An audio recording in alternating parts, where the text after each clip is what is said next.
मसाजोगच्या प्रकरणामध्ये संतोष देशमुखाची जी हत्या झाली त्याचा सर्वांनीच निषेध केलेला आहे आणि माननीय मुख्यमंत्र्यांनी सुद्धा पहिल्यांदा सांगितलं होतं की यामध्ये कुणालाही माफी मिळणार नाही।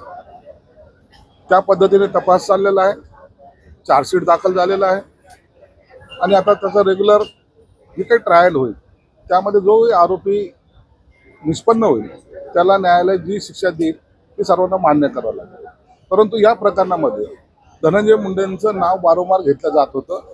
धनंजय मुंडे सुद्धा त्याचा आका आहे वगैरे वगैरे नावं त्याला लावल्या जात होती आणि मीडियाने सुद्धा धनंजय मुंडे आरोपी आहे असंच एकंदरीत चित्र रंगवलं होतं। परंतु आज त्या सर्व प्रकरणावर आता पडदा पडलेला आहे। धनंजय मुंडेने आज राजीनामा दिलेला आहे आणि तो राजीनामा मुख्यमंत्र्यांनी स्वीकारून आता राज्यपालाकडे पाठवलेला आहे। मला वाटतं त्यांनी त्यांच्या तब्येतीचं कारण दाखवलंय, कारण काही का असेना, परंतु त्या प्रकरणामध्ये बीडच्या प्रकरणामध्ये ज्यांचा कुणाचा हात असेल त्यांना शिक्षा ही होईल हे मात्र निश्चित आहे।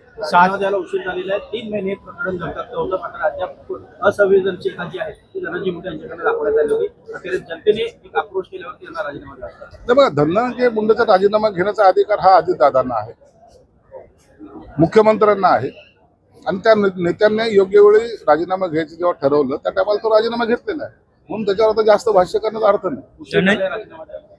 नाही, त्याबद्दलचं भाष्य करण्याचा मला अधिकार। धनंजय मुंडेंना सहआरोपी करावं अशी मागणी करतायत विरोधक, कारण सातपुड्यावर एक बैठक झाली होती खंडणी संदर्भात, त्यामुळे एक्स्ट्रा चार्जशीट दाखल करून धनंजय मुंडे यांना आरोपी करावं। शासकीय निवासस्थानी सातपुड्यावर एक बैठक।